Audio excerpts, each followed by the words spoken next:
she didn't feel a thing. As painless a way to go as possible. It's just 50 years too early.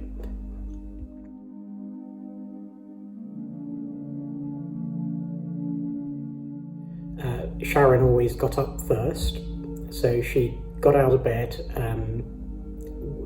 and went into the bathroom straight away, and she just seemed to be taking a little bit longer than normal to come out.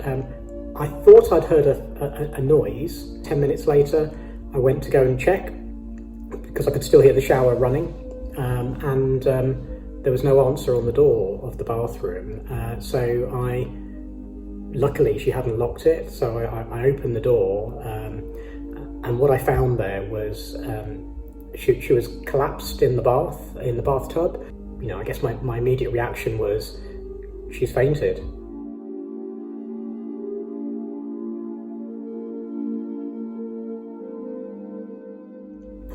Felt like a really long wait in accident and emergency at BRI, and then eventually someone came out and said, "Look, really sorry, we just don't think there's anything that can be done," and invited me to go and see Sharon just lying there. And I guess that's when it began to start sinking in that she was gone.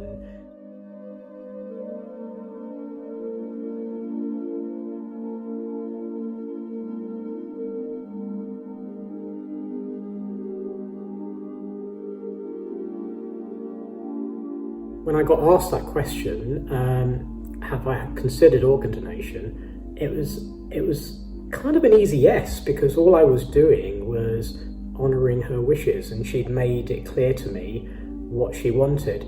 And the reason I think that's really important is that, trust me, in a situation like that, you are not in a fit state to make big decisions. For selfish reasons, her telling me what she wanted saved me from having to make that decision, and that's why I tell people to talk to their family about their organ donation decision, because it protects them, it protects your family at a time where they need protecting. So my journey, I guess, was I got asked the question, I said yes straight away. I got introduced to the specialist nurse for organ donation, Sharon, who still to this day, 16, 17 years on, I talk about with such fondness, because he was there for me. He was the person that held my hand, who helped me through this, who helped me understand what was going to come next. And I felt I got a lot of dignity and I got a lot of care myself. And Sharon got a lot of care from his engagement in the whole process. And the next morning I went to see Sharon in the Chapel of Rest, and I was in floods of tears, and I came out of the Chapel of Rest and turned my phone back on, and then I got a phone call straight away. Just as soon as I turned it on, the phone rang, and it was Sharon. And he gave me the news the next morning that 4 people had their chance of life, including, which would have been really important to Sharon and to me, including a little boy of 1.5, and he wouldn't have made it to 2 years old without part of Sharon's liver. So my tears of sadness coming out of the Chapel of Rest turned to tears of joy, because I just knew she would have been so happy that that was her legacy.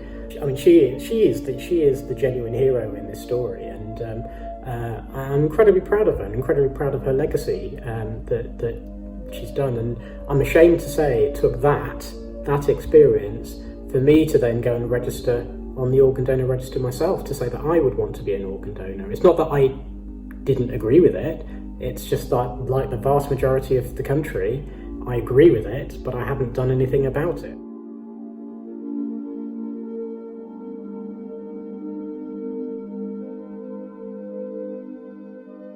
I mean, in my family, I'm from Bangladesh, I'm a Muslim, we don't talk about death at all, in any way, shape or form. So if we're not going to talk about death, we're not going to talk about organ donation, and it's a taboo, and I think it's just really important, like you would talk to people about a will, to tell people about your organ donation decision. For me, Islam is a religion of kindness, of generosity, of community, and it's about helping other people. and I believe that quite strongly. And I think there's a bit of the Quran that talks about he who saves the life of one man, it's as if he's saved the lives of all mankind. And I think that's very relevant for organ donation. This is about helping us, helping each other as a community.